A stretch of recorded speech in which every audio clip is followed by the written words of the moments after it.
অৰুণোদয় পষেক চলি আছে অৰ্থাৎ 15 তাৰিখৰ পৰা 28 তাৰিখৰ ভিতৰত অৰুণোদয় 3.0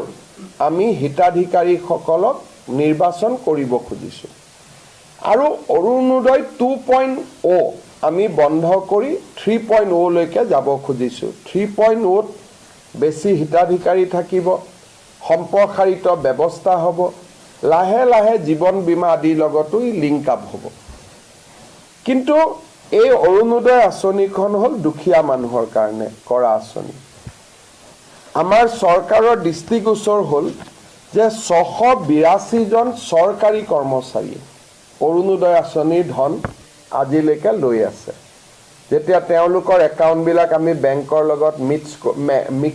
মেটচ কৰিছিলোঁ তেতিয়া আজি ধৰাত পৰিলে বা আমি গম পালোঁ যে 682 জন চৰকাৰী কৰ্মচাৰী যি ৰেগুলাৰ কন্ট্ৰেকচুৱেল নহয় যি নিয়মীয়া চৰকাৰী কৰ্মচাৰীয়ে অৰুণোদয় আঁচনিৰ ধন ইমান দিনে লৈ আছিল আজি আমি গোটেই কেইজন এই কৰ্মচাৰীৰ বিৰুদ্ধে ডিপাৰ্টমেণ্টেল প্ৰচিডিং ড্ৰ কৰাৰ বাবে সিদ্ধান্ত লৈছোঁ আৰু আমি এই কৰ্মচাৰীসকলৰ বিৰুদ্ধে কঠোৰ অনুশাসনমূলক ব্যৱস্থা গ্ৰহণ কৰিম 682 জন আমাৰ ওচৰত থ্ৰ পৰ্টেল আমাৰ ধৰাত পৰিছে কিন্তু হয়তো এই নম্বৰটো আৰু বহুত বেছি হ'ব পাৰে অৰুণোদয় আঁচনি চৰকাৰী কৰ্মচাৰী থকা পৰিয়ালে পাব নোৱাৰে সেইকাৰণে কোনোবা যদি কৰ্মচাৰী এতিয়াও এনেকৈ টকা পইচা লৈ আছে মই তেওঁলোকক যাতে ডিপাৰ্টমেণ্টেল প্ৰচিডিঙৰ আওতাত আহিব নালাগে ভলেণ্টিয়াৰী তেওঁলোকক নিজৰ নাম অৰুণোদয় আঁচনিৰ পৰা আঁতৰাই দিবৰ বাবে মই অনুৰোধ কৰিম আৰু এই 682 জন কৰ্মচাৰীৰ বিৰুদ্ধে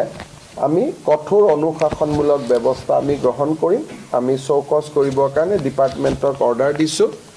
আৰু যদি আপোনালোক কোনোবাই ডিটেইল বিচাৰে 682 জনৰ নাম ঠিকনানো কি যদি জানিব খোজে আমি নাম ঠিকনাখিনিও গুৱাহাটীত আমি ৰিলিজ কৰি দিব পাৰিম বা কালি আমাৰ মন্ত্ৰী জয়ন্ত মল্ল বৰুৱা বিমল বৰাৰ পৰা আপোনালোকে অহাকালি লৈ ল'ব পাৰিব যদি আপোনালোকে বিচাৰে তো আজিকালি টেকন'লজিৰ কাৰণে ল'লেও বহুত দেৰি ল'ব নোৱাৰে টেকন'লজি ইমান ডিটেক্ট হৈছে ধৰক এজনৰ ঘৰত দুখীয়া নহয় কিন্তু ধনী এজনে ল'লে এতিয়া আমি ইলেক্ট্ৰিচিটি কনজিউম কিমান কৰে তাৰ পৰাও আমি ধৰিব পাৰোঁ যে মানুহজন ধনী নে দুখীয়া আজিকালি নিয়ম বহুত হৈ গ'ল যেনেকৈ আপোনাৰ ঘৰত 120 মেগাৱাট ইলেক্ট্ৰিচিটি কিলোৱাট আমি 120 ইউনিট খৰচ কৰোঁ এজন অৰুণোদয় বেনিফিচিয়াৰী নাম পালোতে 200 ইউনিট খৰচ কৰে তেতো দুখীয়া হ'বই নোৱাৰে গতিকে আজিকালি গভৰ্ণমেণ্টে প্ৰথম এমাহ দুমাহ কোনোবাই ল'লেও